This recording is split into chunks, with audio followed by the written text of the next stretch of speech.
দর্শক, এই মুহূর্তে বাংলাদেশ ব্যাংকের সংবাদ সম্মেলন করছেন governor doctor Ahsan H Mansur. আমরা সরাসরি চলে যাচ্ছি সেখানে। আপনারা জানেন আমাদের কিছু কম্পিউটার রিলেটেড সমস্যা ছিল এবং আছে। সেটা হচ্ছে যে যারা ওই বিশেষ করে ওই মাসিকভাবে সুদ নেন, সেটা ক্যালকুলেট করাটা খুব ডিফিকাল্ট একটা জিনিস। সুদের হার নির্ধারণ, পলিসিটা এবং কম্পিউটার সিস্টেমকে সেটার সাথে সমন্বিত করা, এই চ্যালেঞ্জটার জন্য কিছু দেরি করতে হয়েছে এবং এখন কিন্তু আমরা ওটাও খুলে দিয়েছি। মানে যারা বিভিন্ন স্কিমে আছেন, লং ফিক্সড টার্ম ডিপোজিটই হোক বা মান্থলি স্কিমেই হোক, তারা সবাই টাকা তুলতে পারছেন। এটা গতকাল থেকে এটা চালু হয়ে গেছে। সবাই 2 লক্ষ টাকা তুলতে পারবে যদি তারা 2 লক্ষ টাকা আমানত থাকে, যে কোনো স্কিম থেকেই হোক। এটা একটা বিষয়।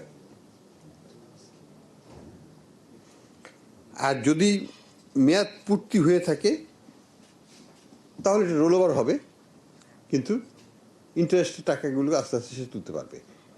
একটা জিনিস যেটা আমরা আবার পরিষ্কার করতে চাচ্ছি, 1 তারিখ থেকে, জানুয়ারির 1 তারিখ থেকে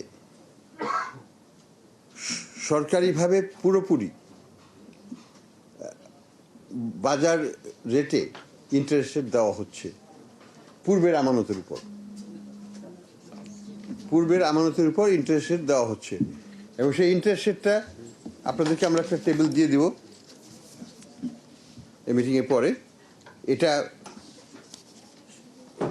9.5% পর্যন্ত সর্বোচ্চ দেওয়া হচ্ছে 1 তারিখ থেকে। এটা 1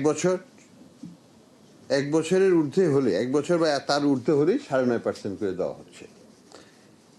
1 বছরের নিচে 6 মাস থেকে 1 বছর পর্যন্ত 9% হিসাবে দেওয়া হচ্ছে। এটা হচ্ছে ডিপোজিটের উপর ইন্টারেস্ট। যে কোনো ব্যক্তি, যার যদি সে আসলটা হয়তো তুলতে পারবে না, কিন্তু সুদটা কিন্তু সে তুলতে পারবে এখন থেকে। অর্থাৎ জানুয়ারি মাস শেষ হয়ে গেল, জানুয়ারি মাসের টাকাটা ফেব্রুয়ারির 1 তারিখ থেকেই তুলতে পারবেন। এই সুবিধাটা আমরা দিয়ে দিচ্ছি। কাজে তাদের যে লিকুইডিটির যে সমস্যাটা, অনেকেরই সমস্যা ছিল যে মান্থলি পেমেন্টসটা আটকে গেছিল, তো মান্থলি পেমেন্টসটা এখন কিন্তু তারা পাওয়া শুরু করে দেবে পুরো রকমের একটা ফুল ফ্লেজেড পেতে থাকবেন। যে ইন্টারেস্টে জমা হবে সেটা 9.5%ই হোক বা 9%ই হোক বা বিভিন্ন হারে আছে, সেই ইন্টারেস্ট রেটটা মাস শেষ হলেই তারা তুলে দিতে পারবেন। আসলটা হয়তো ধীরে ধীরে আমরা যেটা স্কিমে বলেছি 2 বছর মেয়াদে নেওয়া হবে, সেইভাবে থাকবে।